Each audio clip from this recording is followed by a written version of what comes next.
À quelques kilomètres du centre-ville d'Ottawa, à l'île Pétrie, se situe la marina aux Îles. Un endroit idéal où on peut louer une cabane pour la journée et s'initier à la pêche sur glace. Yves Grandmaître, propriétaire de la marina aux Îles, a accueilli l'équipe de rugby pour une petite leçon de pêche blanche. C'est fascinant de voir les épouses ou les partenaires appeler pour réserver une cabane pour la fin de semaine, puis ils voient ça comme une façon de passer l'aventure un peu différente.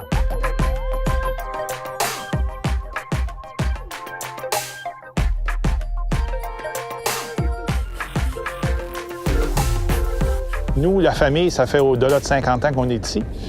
Moi, ça fait 10 ans que j'ai l'entreprise de la marina et de la pêche.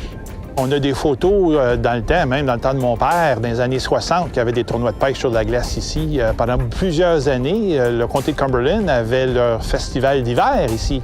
Le principe est très simple. On perce des trous à travers de la glace. On détermine un peu les endroits où il y a un peu plus de profondeur d'eau. On fait nos trous. On installe ce qu'on appelle une brimbale en français, ou en anglais, c'est un tip-up. C'est 2 morceaux de bois qu'on monte en forme de T.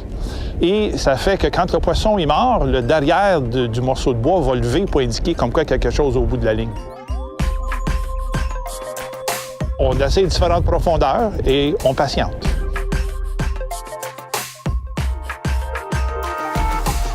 Pour l'épaisseur de la glace puis les craintes par rapport à la glace, c'est comprenable que les gens, on prend nos précautions après tout. Par contre, il faut penser à la glace. Moi, je compare ça à un gros bouchon. Une fois que la glace, qu'on a une épaisseur suffisante, qu'on a une bonne qualité de glace, la glace, elle flotte. À mesure que la saison avance, on ajoute du poids sur la glace, en embarquant plus de cabane, qui la fait descendre dans l'eau, qui continue à la faire épaissir. De ce côté-là, si moi, je suis prêt à y aller, je n'ai pas d'inquiétude à envoyer mes clients sur la glace.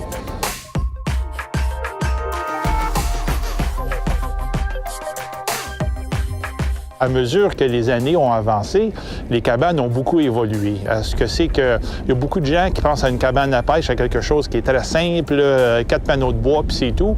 On a maintenant des cabanes de pêche à 2 étages, des fournaises à l'huile, des systèmes à l'eau chaude, des satellites. Ça fait que tu peux voir que c'est vraiment des gens qui viennent passer des fins de semaine. J'ai même des gens qui prennent des congés puis qui viennent ici pour la semaine. Pour nous, dans le village ici, là, moi j'appelle ça une pêche sociale. Ce qu'on voit les fins de semaine, c'est plein de familles, plein de gens. Ils viennent à la pêche, mais ils viennent rencontrer d'autres personnes, ils viennent partager l'expérience.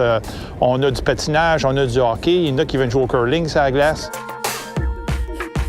Dans 2 fins de semaine, j'ai un groupe de jeunes demoiselles qui m'ont loué une cabane pour un bachelorette party.